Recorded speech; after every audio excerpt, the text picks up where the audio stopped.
Bonjour à toutes et à tous. Je précise que oui, je suis maître de conférence en sciences politiques, même si je fais des sciences sociales et surtout des études sur le genre, à l'Institut des sciences sociales du politique, mon laboratoire de recherche. Je ne suis pas l'Académie morale de sciences, je ne sais pas quoi, ce genre de choses. Qu'est-ce que le genre? Bon.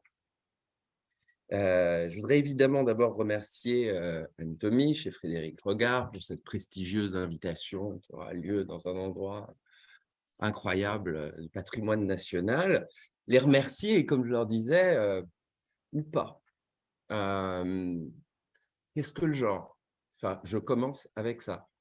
Euh, Est-ce que quelqu'une ou quelqu'un voudrait juste, senior, junior, être à ma place tout de suite? Qu'est-ce que le genre?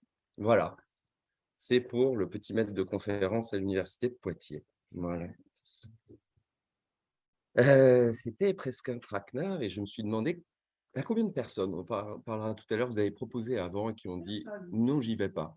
Non? Ok. Inch'Allah.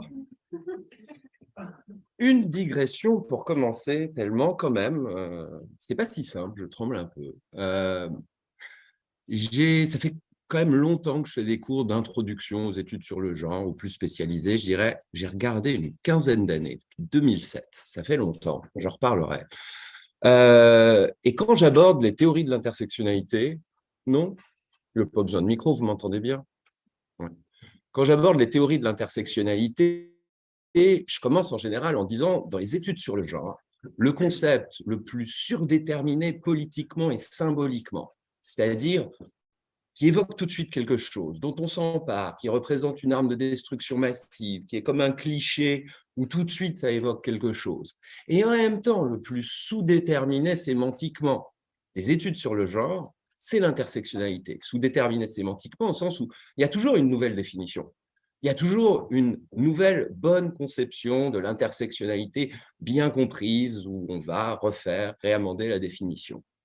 Donc, ça fait 15 ans que je me dis le concept dans les études sur le genre le plus surdéterminé politiquement et symboliquement et le plus sous-déterminé sémantiquement, c'est l'intersectionnalité. Et puis je me suis rendu compte en commençant à travailler sur cette conférence que le concept le plus surdéterminé symboliquement et le plus sous-déterminé sémantiquement des études sur le genre, c'est le genre. Voilà, c'est le genre lui-même. Tout le monde a une idée, un cliché, une évocation de ce qu'est le genre, mais qu'est-ce que le genre? Voilà, ça c'est pour moi. Et il y a beaucoup de définitions possibles. Alors, le plan d'attaque, parce que j'ai tout écrit évidemment en beau Capricorne, euh, j'avais plusieurs stratégies possibles. Aucune n'a marché. Voilà. Donner une définition et puis la justifier au fur et à mesure, construire une argumentation pour aboutir à une définition, renoncer à toute forme de définition, rien ne marche, alors j'ai choisi de faire toutes les définitions en même temps et de voir où ça mène. Toutes les stratégies en même temps. Donc, je vais commencer par une définition plus ou moins scientifique, et je mesure quand même, je suis téméraire mais pas fou, que je vais faire ça devant quand même un public de spécialistes des études sur le genre et sur le concept sur lequel tout le monde a quelque chose à dire. Et je vais quand même poser une définition. Vous pouvez me souhaiter bonne chance. Après, je vais évidemment, parce que je suis prudent, me dépêcher de dire pourquoi cette définition est problématique d'une part, insuffisante d'autre part, et de plus en plus insuffisante aujourd'hui. J'insisterai sur ce point, c'est un peu mon pitch, spécialement insuffisante aujourd'hui, parce qu'il me semble que le temps du genre est un temps particulièrement accéléré. J'essaierai d'expliquer ça, ça fait partie de ma problématique. Et puis, je vais tenter une figure relativement périlleuse, dire que cette définition, elle est à la fois un peu vraie et un peu fausse. Donc, je vais quand même essayer de la sauver, en faire la généalogie pour avoir une partie qui fait un peu cours académique, et puis défendre cette définition malgré toutes ses insuffisances et terminer cette chorégraphie de gymnastique par une espèce de salto avant en proposant un nouveau concept, ce qui est somme toute assez classique. Bon, ben allons-y tout de suite. Dès les, je ne sais pas, ça fait combien, cinq premières minutes, osons la définition. Je vous donne une définition. Certaines et certains la connaissent. Le genre est un système de bicatégorisation hiérarchisé entre les sexes, parenthèse homme/femme, et entre les valeurs et les représentations qui leur sont associées, masculin, féminin. J'ose le répéter, le genre est un système de bicatégorisation hiérarchisé entre les sexes, hommes-femmes, et entre les valeurs et les représentations qui leur sont associées.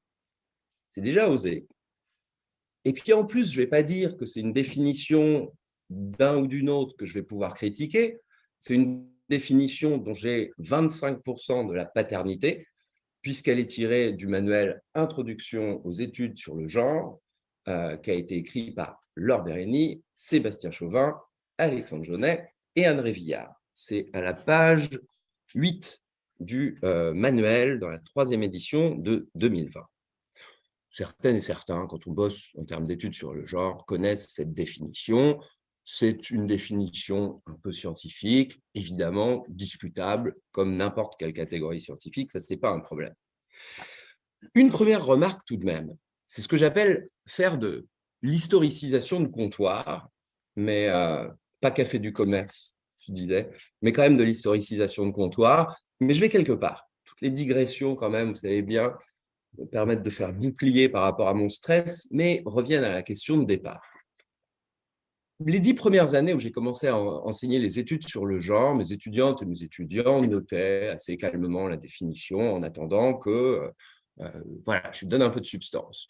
Et puis, je dirais, depuis 5 ans à peu près, direct, des étudiantes et des étudiants me disent « Oh là là, cette définition, c'est quand même pas un peu binaire, cette affaire d'un système de bicatégorisation entre les hommes et les femmes, et les non-binaires alors, et les personnes qui ne se reconnaissent pas nécessairement dans vos 2 catégories, qui sont quand même un peu datées, old school, et pourquoi pas réactionnaires. » Bon.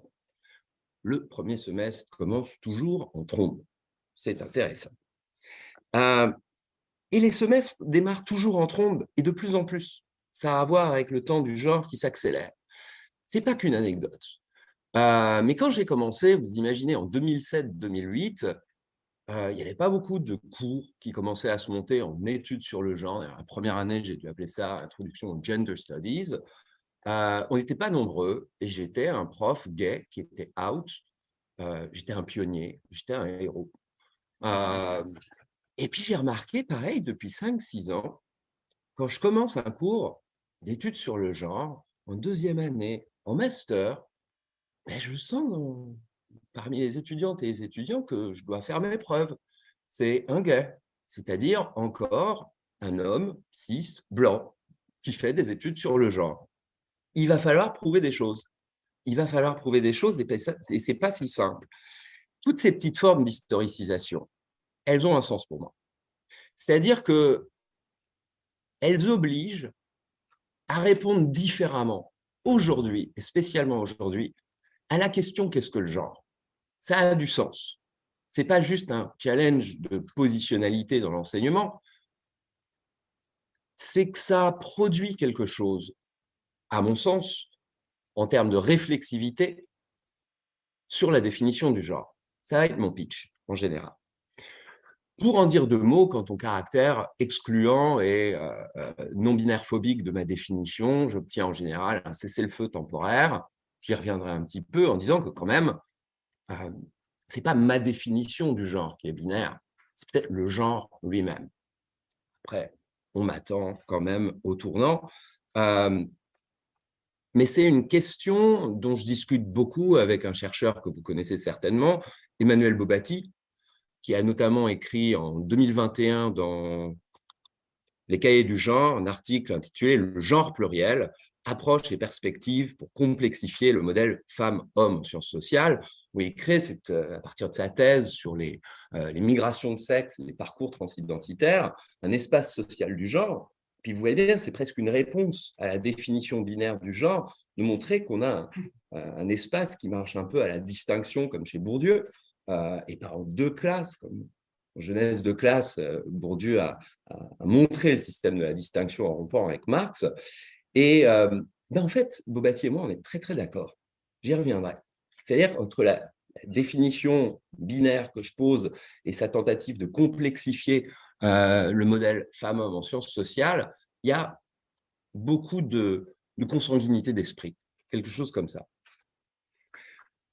Grand 2, j'ai annoncé mon plan, je suis scolaire. Pourquoi cette définition est-elle insuffisante, surtout aujourd'hui, et de plus en plus insuffisante, avec un temps du genre qui s'accélère? Alors, ça va être l'occasion pour moi d'introduire une distinction conceptuelle, épistémologique, qui est chère à mon cœur et surtout qui est très présente dans ma propre pratique de la recherche sur le genre. J'y viens tout à l'heure. Pour comprendre l'insuffisance de la définition, il faut revenir à sa genèse. Je vais peut-être enfoncer des portes ouvertes pour vous. On a affaire à une définition matérialiste du genre. Le genre est un système de bicatégorisation hiérarchisée, etc. C'est une définition matérialiste du genre, assez française en ce sens, qui n'invente rien, reprend et reformule quoi? La notion de rapport social.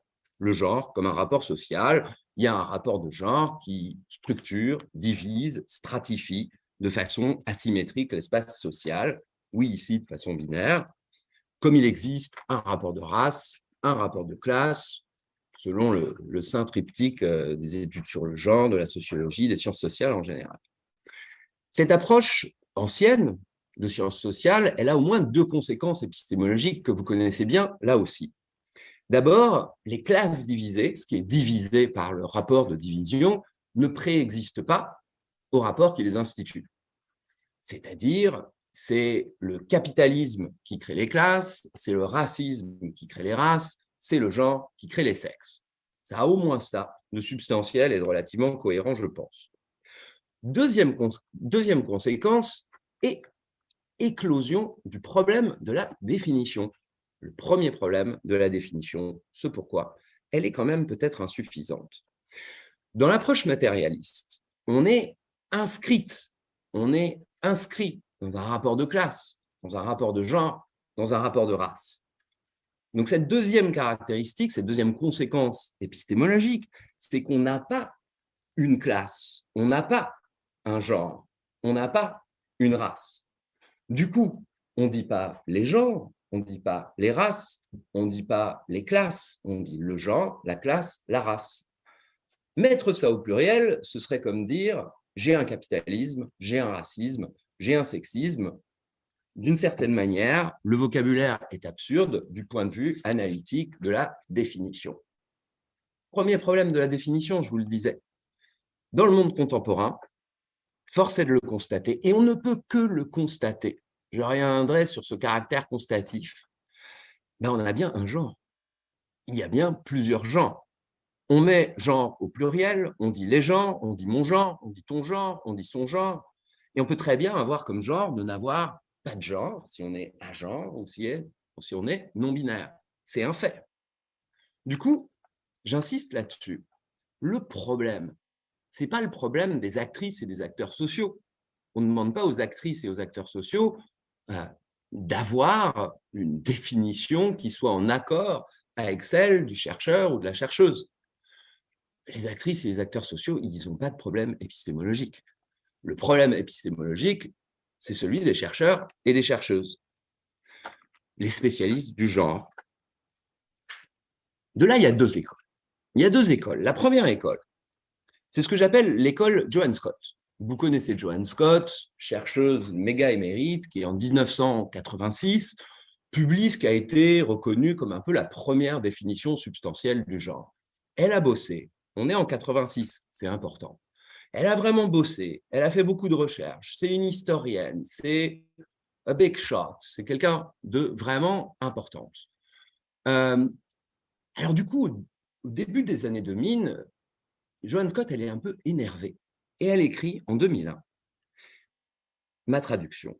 Quelle que soit l'insistance avec laquelle les théoriciennes féministes ont affiné le terme genre, elles n'ont pu empêcher sa corruption.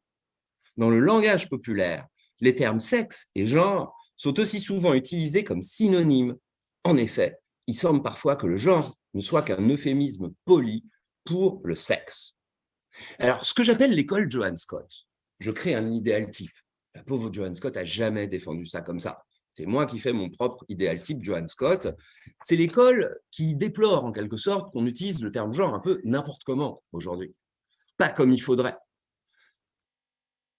En quelque sorte, c'est une école qui va critiquer les problèmes de cette démocratisation du genre, du fait que tout le monde peut utiliser cette catégorie et que tout le monde ne se prive pas de l'utiliser. Et que, si vous voulez, cette épistémologie de propriétaire qui fait que les chercheuses et les chercheurs sur le genre, on a construit un truc un peu solide et puis que les gens l'utilisent n'importe comment, voilà, ça nous met en tension avec nos locataires, en quelque sorte, du terme de genre. Alors en France, du coup, ce serait une école qui rappellerait qu'on ne peut pas dire les genres et qu'il faut parler du genre, le genre, puisque le genre désigne un rapport social. Alors, pendant quelques instants, je ne vous cache pas que j'ai fait partie de cette école. Voilà. Ça m'agaçait, notamment quand des chercheuses et des chercheurs sur le genre disaient les genres. Je disais, je ne pourrais pas faire l'effort de dire les identités de genre, quelque chose comme ça. Enfin, j'étais un peu dans la correction. Mais de façon générale, ce n'est pas mon école. Ce n'est pas mon école, et ça, c'est important, pour une question simplement de positionnement dans les sciences sociales, de positionnement comme chercheur. Et Sébastien Chauvin, dans ses formules de guillotine sémantique et logique, a magistralement illustré ce que je voulais dire. Il a dit, pour le sociologue, la réalité n'a jamais tort. Pour le sociologue, la réalité n'a jamais tort. Bon. Et puis, il donne de la substance à ça. Mais j'adore cette phrase qui, en somme, nous dit que si les gens disent les genres, si les gens ont des genres, alors il y a des genres. Et cela fait partie de la matière qu'on a à analyser. D'où l'attention avec ma définition. C'est vraiment en termes de pratique de la recherche. Vous imaginez que je commence à le faire, là, en train de mener des entretiens semi-directifs, et puis qu'une interviewée ou un interviewé, elles me font part de leur genre, mon genre, puis je les interromps et je leur dis non, non, non, c'est pas possible ça. On ne dit pas les genres, on ne dit pas son genre, on dit le genre. Et d'ailleurs, enfin, vous avez pas lu mon manuel, quoi, page 8, le genre est un système de bicatégorisation. Enfin, vous dites n'importe quoi, cher interviewé. Bon, limite de la démarche, je crois. En termes de position dans les sciences sociales, on ne peut pas faire ça. J'ai une définition du genre, mais la réalité n'a jamais tort. Qu'est-ce que je fais? Voilà. Du coup, la seule question importante ici, c'est vraiment de savoir si la reconnaissance de ces genres au pluriel comme genre au pluriel, puisqu'ils existent dans la réalité sociale, invalide ou pas ma propre définition. Est-ce qu'elle tient encore la route? Le problème est posé et la question du problème est aussi posée. Qu'est-ce que le genre n'a déjà plus une réponse unilatérale? Donc, ces définitions, ces éclosions spontanées des genres ont-elles une incidence sur ma propre définition du genre? L'invalide-t-elle? Alors, pas forcément. Ça, je vais essayer de le défendre. Pas forcément, et ce n'est pas une position bayrouiste, ce n'est pas un positionnement centriste, mais peut-être. Non, pas forcément, mais il y a des conditions. Et là, c'est le moment d'introduire ma distinction épistémologique, celle qui m'est chère, celle que j'utilise tout le temps, qui a été notamment formulée par Roger Brubaker, le grand spécialiste Brubaker, le grand spécialiste de l'ethnicité aux États-Unis. Mais c'est au fond une distinction très bachelardienne, très bourdieusienne, la distinction entre les catégories de l'analyse et les catégories de la pratique. Avec ça, moi, je trouve que tout s'éclaire. En tout cas, ça m'éclaire moi. Et un concept vaut quand il est éclairant pour celles et ceux qui l'utilisent. La distinction entre les catégories de l'analyse et les catégories de la pratique. Le genre, comme système de bicatégorisation hiérarchisée entre les sexes, c'est une catégorie de l'analyse. Les genres, si vous voulez, il n'y a pas de hiérarchie axiologique, mais les genres, mon genre, ce que j'appelle en fait les ethno-définitions du genre, toutes les définitions du genre qui existent et pullulent socialement, ce sont des catégories de la pratique. Ce sont des catégories de la pratique. Donc, une des grandes difficultés de la recherche, mais ce qui la rend excitante aussi, c'est vraiment, c'est ma reformulation de l'idée de réflexivité. La réflexivité, c'est le jeu entre les catégories de l'analyse et les catégories de la pratique. Est-ce que ma catégorie de l'analyse peut faire tenir ensemble ou pas? C'est comme ça que je vais l'évaluer, mes catégories de la pratique. Et ça, c'est la question importante à mon avis. Est-ce que, entre catégorie de l'analyse et catégorie de la pratique, on peut tenir une catégorie analytique relativement stable face à plein d'ethnodéfinitions qui, à mon sens, créent une topographie du genre? Là, on a quand même déjà un peu avancé sur la réponse à la question « Qu'est-ce que le genre dans un monde où il y a des genres ?» J'espère qu'on avance. Voilà pourquoi, ou plutôt dans quelles conditions, il pourrait y avoir des définitions analytiques du genre qui pourraient être insuffisantes, qui sont insuffisantes. Dans un premier cas, dans une version maximaliste, c'est-à-dire maximalement fautive, en quelque sorte, une posture que je rejette, enfin une position que je rejette, si la catégorie de l'analyse se substitue aux catégories de la pratique en permanence, corrige les catégories de la pratique ou ignore les catégories de la pratique. Dans une deuxième version, un peu plus soft, un peu atténuée, si elle échoue à faire tenir ensemble les deux types de catégories. Et si une catégorie de l'analyse n'y arrive pas, échoue, le bon chercheur, la bonne chercheuse, normalement, abandonne sa catégorie de l'analyse. C'est une position qui me semble tout à fait honorable que de laisser tomber une catégorie de l'analyse quand elle ne marche plus. Mais à mon sens, ce n'est pas le cas de la définition matérialiste du genre, à certaines conditions, encore une fois. Elle a de beaux restes. Et ça, je voudrais vous le prouver un peu. Mais d'abord, je vous l'avais promis, pourquoi le temps du genre s'accélère-t-il? Je ne fais pas du sous-Derrida ou Lacan, enfin, il y a un temps du genre. Bon, voilà. Mais quand même, historicisation de comptoir toujours.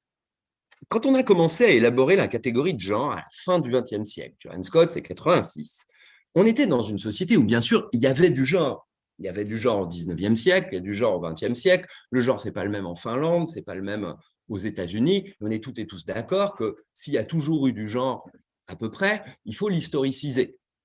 Les formes de structuration par le genre d'une société évoluent et ne sont pas les mêmes dans tout le striage de la société. Mais personne n'apercevait immédiatement le genre au sens de la magie du concept. C'est-à-dire quand même aujourd'hui, il y a un truc génial, c'est quand on dit le genre, on comprend de quoi on parle. Pour montrer dans les années 80, enquête emploi-temps de l'INSEE 1981, les matérialistes françaises, pour montrer qu'il y a du genre dans le travail, il a fallu inventer le concept de travail domestique, il a fallu décrire ce que c'était, il a fallu réussir à montrer qu'il y a quand même un peu de genre dans le travail. Et ça passait pas. Et ça passe toujours pas complètement. Ce qui est quand même intéressant. Mais aujourd'hui, il y a une problématique connue, genre et travail. Hop, on voit que c'est quelque chose. Vous voyez bien que quand on dit genre, il y a une grammaire analytique qui sort. Mais moi, je vais avoir, fin de l'année, 46 ans. Quand j'avais 20 ans dans les années 90, et pourtant je montais la première assoce LGBT de Sciences Po, mais je ne connaissais pas le terme genre. On est dans les années 90, vous croyez que la grammaire de Johann Scott était arrivée à Sciences Po, c'était diffusé et qu'on était des gender boys and girls? Enfin, mais pas du tout, je ne l'ai jamais utilisé. Jamais, il n'existait pas. C'était ça va bien, genre oui, genre grammatical, mais bon, on ne faisait pas de grammaire à Sciences Po. Mais je vous jure, on n'est pas pareil. Dans ma génération, dans notre génération, on a vécu sans le mot genre. Donc, vous voyez, c'est pas... Pourquoi ça change la définition? Aujourd'hui, qui n'a pas... Là, pour votre génération, là, vous êtes quand même assez jeune dans l'ensemble. Enfin, bon, voilà, par rapport à moi. Qui n'a pas déjà utilisé le mot genre? Qui ne parle pas couramment la langue du genre? Pour le défendre ou pour l'agonir. Enfin, quand on est anti-genre, on parle genre. Quand on est pro-genre, on parle genre. Tout le monde parle le genre. Et personne ne se trompe en disant je viens d'avoir un débat grammatical. Mais ce n'est pas la même époque. Vous avez un terme de vocabulaire que moi, je n'avais pas. Et je parlais gayness, lesbianisme, c'était la sauce des garçons sensibles et des filles qui bricolent. Mais je n'avais pas le terme genre. Eh oui, mais oui. Et c'est pas pareil. Et disons qu'il y a, comment dire, vous avez une grammaire analytique qu'on n'avait pas, nous. Du coup, que faisaient les chercheuses et les chercheuses à Joan Scott, les pionnières qui ont fait des trucs incroyables? Elles allaient enquêter, et notamment elles faisaient des interviews, si on veut résumer ça comme ça, auprès des gens, auprès des femmes, auprès des hommes et des femmes. Et puis, qu'est-ce qu'elles découvraient dans ces trucs non directifs, sur le mode de la psychanalyse, l'interview rogerienne, vraiment sur l'idée même du non directif. Elles voyaient apparaître le genre, et elles ont construit au burin leur truc, et elles entendaient, elles commençaient à voir, mais c'est ça le genre.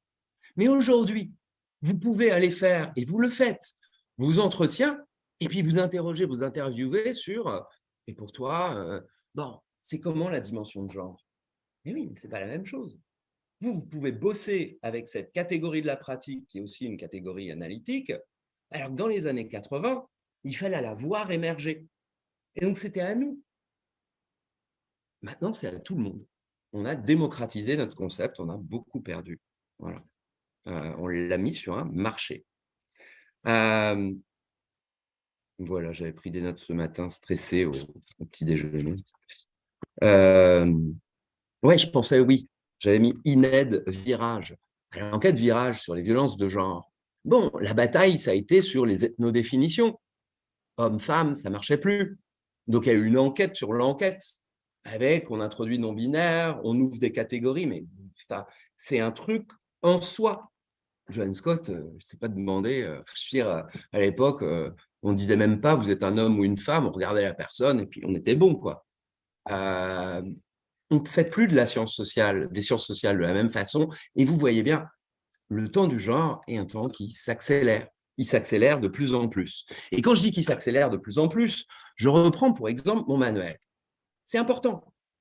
Enfin, c'est important, c'est pas le manuel qui est important. Mais on a fait un gros manuel de synthèse, effectivement. Première publication 2008, deuxième 2012, troisième 2020. Quel est le chapitre qui enfle le plus? C'est le premier, sexe et genre. Inflation gigantesque. Le travail, hélas, ça ne change pas beaucoup. La politique, on amende les stats sur la parité, c'est fait. Bon, sexe et genre, ça bouge tout le temps. Et moi, il m'est revenu d'écrire non seulement intersectionnalité, mais sexe et genre. Bon, alors du coup, en 2019-2020, quand je prépare la révision, je vais voir ce que j'avais écrit pour contrôler mes bêtises en 2012 sur les personnes non binaires. Puis là, je suis hyper étonné, je reprends mes notes, je réouvre le manuel de 2012 et je vois, mais les non-binaires n'existaient pas en 2012. Enfin, ils auraient existé, je les aurais pas ratés. Je vous jure, je fais mon travail correctement. Elles n'existaient pas. Alors, ayez la gentillesse, s'il vous plaît, de ne pas sortir cette phrase de son contexte. Je ne vous dis pas qu'il n'y avait pas des personnes qui étaient déjà dans l'inconfort des catégories binaires. Mais il n'y avait pas la catégorie en France en 2012. Faites vos recherches, Wikipédia, tout ce que vous voulez, elle n'existait pas. Et évidemment, c'est une bête réflexion sur les catégories. On sait, c'est Yana King sur le nominalisme dynamique, qu'il y a un jeu, un effet boule de neige, entre les catégories et les gens qui s'identifient à une catégorie. Plus la catégorie non-binaire est déjà là, déjà présente, plus vous avez des gens qui s'identifient à cette catégorie, phénomène d'inflation de la catégorie. C'est évident que quand il y a des options, on peut plus facilement et directement et plus tôt s'identifier à ces options. Et en fait, il va y avoir un parallèle avec le fait que le genre est déjà une catégorie disponible, c'est une catégorie de l'analyse, c'est une catégorie de la pratique, ça a une incidence forcément sur comment on peut penser le genre, comment on peut produire une définition du genre. Alors, la généalogie, les définitions, je regarde l'heure, on a commencé à 15, c'est ça?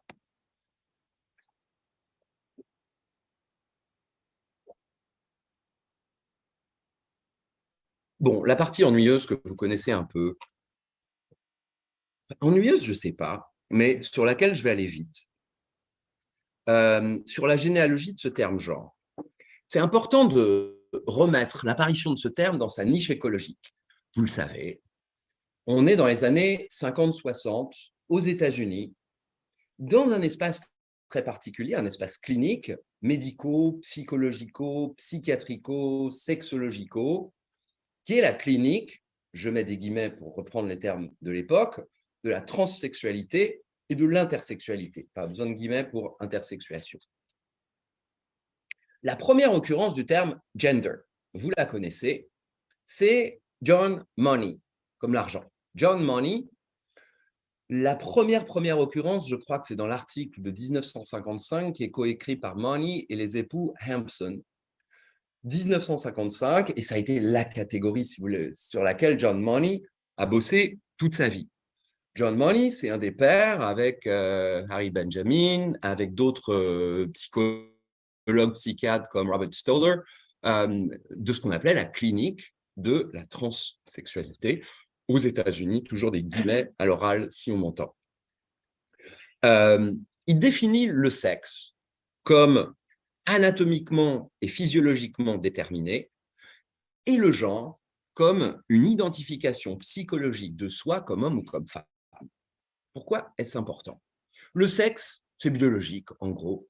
Le genre, c'est cette identification de soi comme homme et comme femme. Donc déjà, la production de gender, c'est tout de suite accolé à sexe. C'est tout de suite la distinction sexe-genre.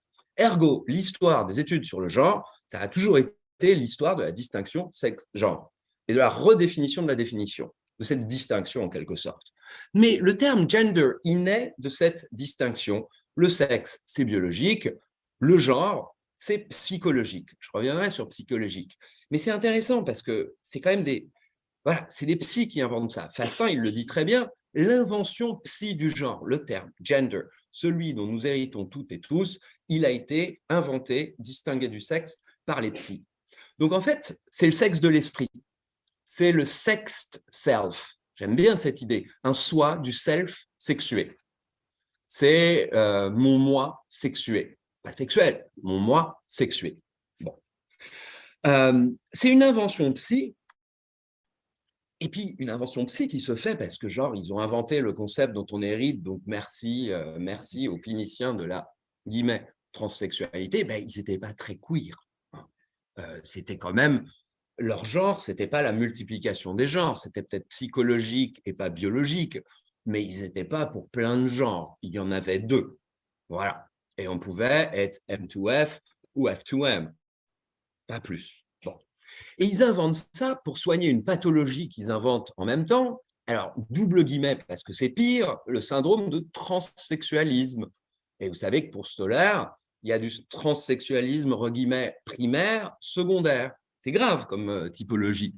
Secondaire, ça peut se soigner par la cure, par la parole, une bonne psy, une bonne analyse 3 fois par semaine sur le divan. Primaire, c'est foutu. Donc, proposition révolutionnaire, même si elle est extraordinairement conservatrice, il faut changer le corps pour l'accorder à ce sexe de l'esprit.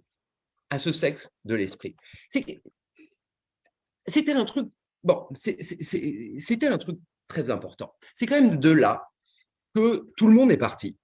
Le terme gender, qui est repris ensuite par les féministes dans les années 70, la première occurrence qu'on ait trouvée, nous, c'est Anne Oakley, 1972, Sex, Gender and Society, et bim, ça devient gender, le sexe social. Donc, très souvent, on dit Money, Hampson, ils ont inventé le sexe social. Ça va trop vite, à mon sens. Ce que Yale ont inventé, c'est le sexe psychologique. C'est le sexe psychologique. Si on réfléchit à cette opération, qui n'est pas toujours bien historicisée, à mon avis, c'est que ces psys, cette bande de psys, font un coup de force épistémologique incroyable dans les sciences de leur époque, qui consiste en une double démarcation. Première démarcation par rapport à la biologie, par rapport à la médecine. S'ils réussissent aussi bien leur coup du sexe de l'esprit, c'est le vrai sexe, il fallait réussir à faire un coup comme ça. C'est qu'il y a des conditions de possibilité historiques.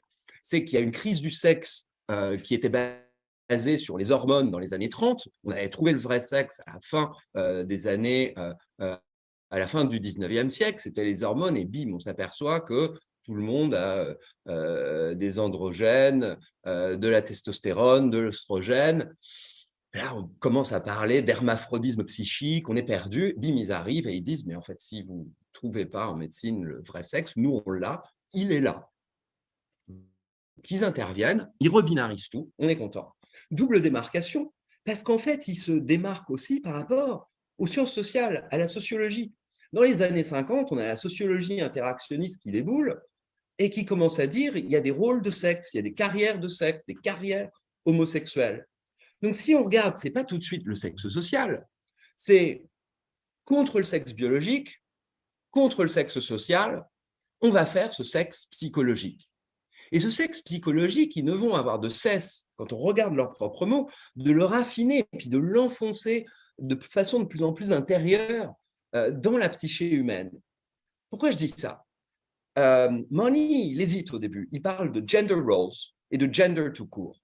Puis il va muscler son concept. Muscler, c'est l'enfoncer à l'intérieur du sujet, en faire un tréfonds de la subjectivité. Ça devient gender identity. Gender roles, gender identity, c'est quand même pas la même chose. Et il y a Stoller qui passe derrière et qui, lui, en 1960, dit qu'il faut parler de core gender identity. Core gender identity, autrement dit, l'identité de genre profonde, le noyau dur de l'identité de genre, quelque chose comme ça. Donc, on voit bien qu'on est en train d'ontologiser, en quelque sorte, de mettre tout au fond, à l'intérieur du sujet, dans le tréfonds de la subjectivité, peut-être ce qui était auparavant des rôles sociaux. Au 19e, au 18e, avant, on est le sexe qu'on performe. On est le sexe de son travail. On est le sexe de si on urine debout ou assis, dans la conjugalité, dans les vêtements, de comment on s'appelle.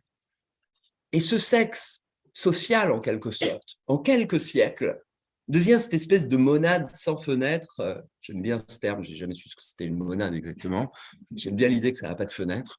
Ce truc à l'intérieur, une espèce du passage de l'extrinsèque à l'intrinsèque. Ce qui était du social, ça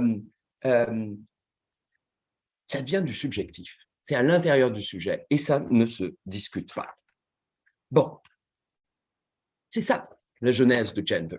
Mais comme vous le savez, deuxième époque, bim, les matérialistes, les inventrices du queer, Judith Butler, arrivent dans les années 90 et disent il y a un problème avec cette définition de money. Il y a un problème à notre traduction de sexe biologique, genre social ou psychologique, peu importe. Cette distinction sexe biologique, genre social, elle achoppe sur un problème épistémologique. À force d'affirmer que le genre est social ou autre chose, vous voyez bien qu'on ne cesse de naturaliser le sexe comme biologique. Plus on met tout le social, le flexible et la construction d'eux dans le genre, plus on oublie d'interroger le sexe dans sa naturalité biologique. Ça, on connaît, mais enfin, elles ont quand même inventé, elles ont cassé la machine et elles ont dit c'est un vrai problème épistémologique de penser ça comme ça. D'où le changement de question. À partir des années 90, vous savez bien, vous êtes les spécialistes de ça, qu'on va changer de braquet et on va dire est-ce que c'est pas la différence des sexes elle-même, la Cœur, 1990, Making Sex, qui serait socialement construite.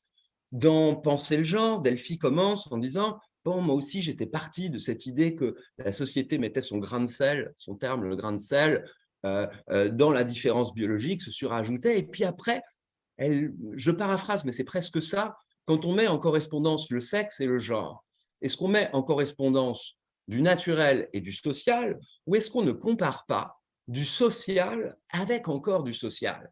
Partout, ça commence à sortir, d'où les travaux qui commencent sur la bicatégorisation de sexe. Anne Fausto-Sterling, 2000, je crois, Sexing the Body.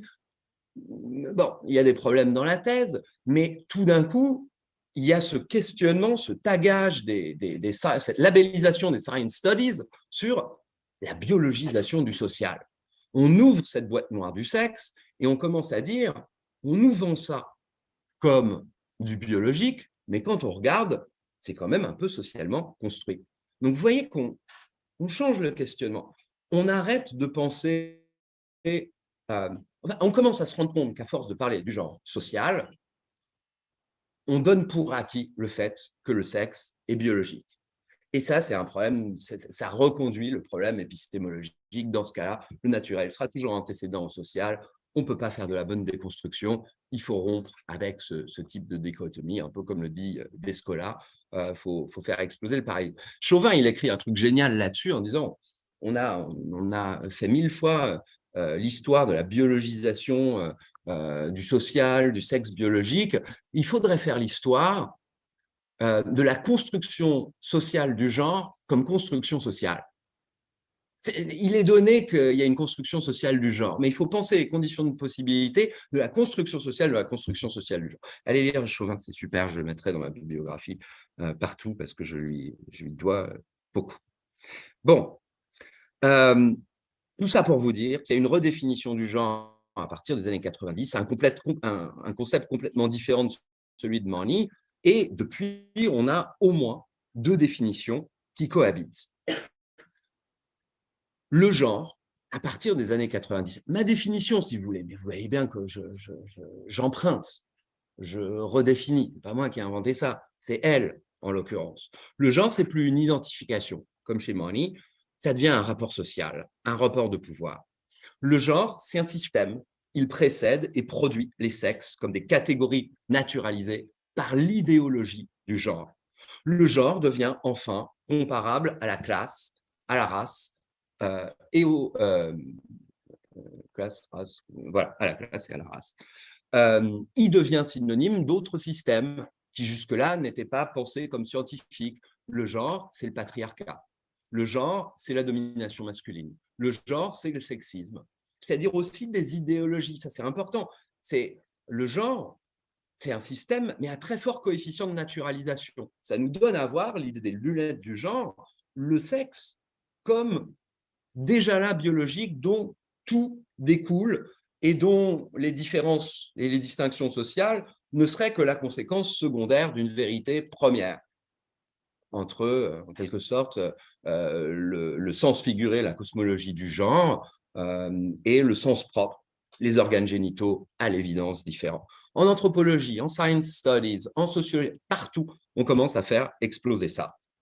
La définition, le rapport social, c'est une définition qui est à la fois une rupture avec la distinction sexe-genre de la psychologie et surtout la conséquence de très, très, très nombreuses recherches qui ont été intégrées et qui permettent de produire une nouvelle définition comme un véritable précipité au sens chimique du terme de toute cette épistémologie. Ça va? J'avais peur de faire 15 minutes, mais en fait, non. C'est bon, micro coup de boost. 4e partie, une définition en même temps vraie, en même temps fausse, à défendre un peu et à amender ou à complexifier. Vous l'avez compris, ma définition, j'y tiens. Parce que je la trouve explicative de certaines choses. Pas omni-explicative, mais quand même un peu explicative. Je reviens aux personnes non binaires et à cette première historisation de comptoir. Ils ne voient pas le monde de façon binaire. C'est vrai. Et les personnes non binaires qui disent mais il n'y a pas que 2 catégories ne peuvent pas avoir tort. Je le répète, c'est ma position. Ne peuvent pas avoir tort puisque cette position est émise. Donc, pour le sociologue, ça ne peut pas être faux. On ne se trompe pas. Mais c'est quand même les premières personnes concernées à savoir que si elles ne voient pas le monde et ne s'identifient pas de façon binaire, elles subissent un monde quand même un peu binaire.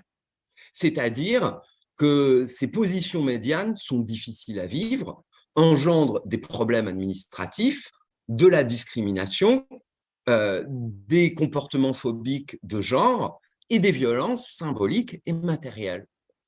Elles le savent, comme d'ailleurs savent toutes les personnes qui ne sont pas positionnées dans les 2 bonnes catégories du rapport de sexualité.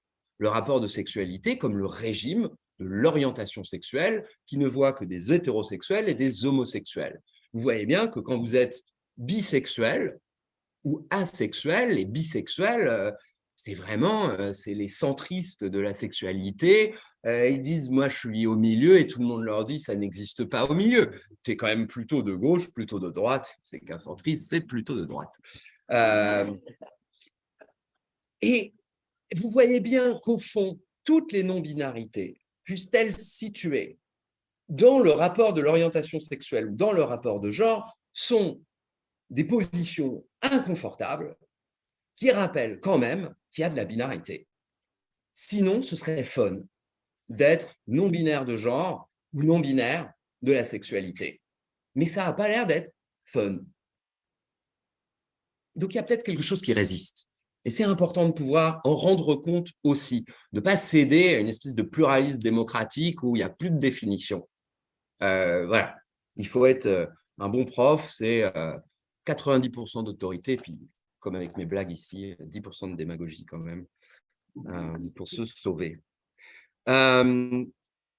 Donc pour moi, cette définition, ma définition, si ma définition, vous m'avez compris, tant qu'elle ne se substitue pas à la définition des enquêtés, qu'elle ne vise pas à les corriger, ce qui serait absurde, ben, elle a de beaux restes, comme j'essayais de vous le dire. Et j'ajouterai une remarque peut-être un peu analytiquement provocatrice, mais en fait, pas du tout. J'y tiens. Il y a des affirmations de la pluralité des genres qui peuvent tendanciellement renforcer la binarité des sexes, telle qu'elle est décrite par une définition matérialiste du genre. Je m'explique. Vous avez remarqué que dans un monde aux genres multiples, des genres qu'on peut choisir librement, ou qu'on a toujours eu, mais sur une liste de plus en plus élargie, un spectre, le genre à soi, il a deux caractéristiques. La première caractéristique, c'est que ce genre multiple, comme les identités, les orientations sexuelles multiples, sont devenus des régimes identitaires obligatoires. C'est-à-dire, on peut peut-être avoir plein d'orientations sexuelles et plein d'identités de genre, mais il faut en avoir. Et puis ça, il n'y a pas le choix. Et quand on n'en a pas, eh ben, on veut que ce pas soit reconnu sur la liste. C'est-à-dire quand même, quand on est à genre, on veut que ce soit reconnu comme quoi? Comme une identité de genre. Quand on est asexuel, moi, la sexualité, votre truc, ça ne me parle pas, mais attention, je vais être sur la liste des orientations sexuelles. LGBT, il faut enlever le T, évidemment, ça n'a aucun sens dans cette liste. LGBTQIQ, il y a un autre Q, c'est pas queer, c'est questioning. Enfin, je ne sais pas. Je ne sais pas encore. Mais temporairement, je vais demander un drapeau, parce que c'est comme de l'identité nationale. I want to be recognized as questioning. Voilà. Je veux l'identité de la personne qui a pour orientation sexuelle de se questionner sur son orientation sexuelle. Donc, première caractéristique. Deuxième caractéristique, l'identité de genre contemporaine, ben, elle est sociale, elle est psychologique, ou en tout cas, elle fait partie de la subjectivité individuelle. Ce que j'essaye de dire, c'est que depuis à peine 15 ans, je vous dis que le temps du genre s'accélère, et il s'accélère. Même pas 15 ans, 10 ans, à peine 10 ans. Pour prendre le cas de la France, il y a une nouvelle triangulation identitaire qui est apparue. Nous avons toutes et tous un sexe, un genre, une sexualité. Un sexe, un peu pensé comme biologique, un genre au sens de l'identité de genre, et une sexualité comme une orientation sexuelle. Mais cette triangulation, elle est en train de s'universaliser. Et quand je dis de s'universaliser, c'est qu'elle est désormais reconnue par le droit. Le saviez-vous?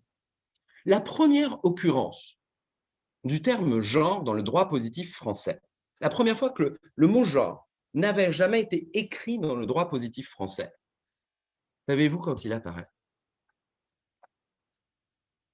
Question, réponse. J'aime bien faire les deux. Dans la loi de 2016, qui est promulguée en 2017, égalité et citoyenneté. Notamment, on reconnaît dans le droit pénal, on allonge la liste des discriminations prohibées, et il y a désormais l'identité de genre. C'est intéressant de penser, d'une part, que genre entre dans le droit positif français via cette forme de complément du nom, identité de genre. C'est l'identité de genre qui est reconnue. C'est sûr que le droit n'a pas dit le genre est un système de bicatégorisation, sinon on en aurait vendu encore plus, 3 fois plus. Mais c'est l'identité de genre qui rentre. Et quand même, le droit, ça a une vertu d'universalisation. Le droit, c'est quelque chose qui, par sa magie propre, déspécifie et donne, universalise et donne à tout le monde. Ce qui fait que depuis 2017, nous avons toutes et tous une identité de genre. C'est juridique, nous en avons une, puisque le droit le dit. Et même quand on n'en avait pas, ou quand on ne sait pas qu'on en a une, quand on est cisgenre, eh ben on commence. La seule question, c'est de savoir si cette universalisation de l'identité de genre, les personnes cisgenres vont s'en rendre compte et que ça va vraiment leur donner une identité de genre. Mais il est très, très possible que oui. Et ça commence. Il y a les chercheurs qui disent « moi, je suis cis » pour se présenter, surtout quand on parle dans un colloque sur l'intersectionnalité, et on fait sa bio d'abord. Donc, quand je disais, la remarque provocatrice, je vais trop loin, c'est que dans un monde où on a de plus en plus cette espèce de triple étagement identitaire, un sexe, un genre et une sexualité, vous remarquerez que le genre est de plus en plus subjectif, social, choisi, et le sexe, de nouveau, ben c'est la partie ininterrogée. C'est-à-dire, plus on peut choisir d'avoir plein de genres et qu'il y a 50 options sur Facebook et finalement autant d'identités de genre possibles et disponibles, plus c'est là qu'on va se forger identitairement et on a quand même abandonné l'idée de bosser sur le fait qu'on a un sexe. Je suis donc en train de dire que cette multiplication et ce vocabulaire du foisonnement des identités de genre peut avoir pour effet, toutes ces catégories de la pratique, de renforcer la définition analytique du genre comme système de bicatégorisation qui produit deux sexes et seulement deux sexes. L'empire des genres peut très largement, dans un même discours, dans une même topographie, à la fois faire craquer la définition du genre en le contestant, puis à la fois rendre encore plus réelle et encore plus valide cette définition du genre comme système de bicatégorisation. Faire tenir ça, c'est faire ça comme dans Transfuge de sexe de Bogbati, moi j'adore, vous savez, qui fait un système avec les personnes transidentitaires, il y a les conformes, il y a les stratèges, il y a les non-binaires, tout ça, ça bouge, mais il montre tout le temps aussi qu'il y a un bon truc de binarité qui tient cette affaire. Il n'est pas, c'est pas un topographe démocrate, il voit bien ce qui se passe en même temps. Une des seules positions, pour en arriver juste après à mon dernier concept, mon concept. Une des seules positions qui me paraissent pas tenables, en revanche, c'est celle qui consiste à avoir des définitions si molles, à mollifier le genre, en quelque sorte, qu'elles en deviennent contradictoires. C'est un problème. C'est-à-dire, et là, je ne m'adresse pas aux actrices et aux acteurs sociaux, mais plutôt aux chercheuses et aux chercheurs. On ne peut pas dire en même temps, il faut abolir le genre et multiplier les genres. C'est agaçant. On n'abolit pas une oppression en la multipliant. À minimum, on se doit, et peut-être même dans une association politique, mais c'est évidemment pas aux chercheuses et aux chercheurs de venir faire la police du langage, mais on se doit de dire que abolir le genre, c'est peut-être pas la même définition de genre que multiplier les genres. Il faut que ça tienne debout quand même, il me semble. En tout cas, moi, je parle du point de vue de la recherche. C'est des catégories de la pratique, des catégories de l'analyse. Ça ne se mélange pas complètement.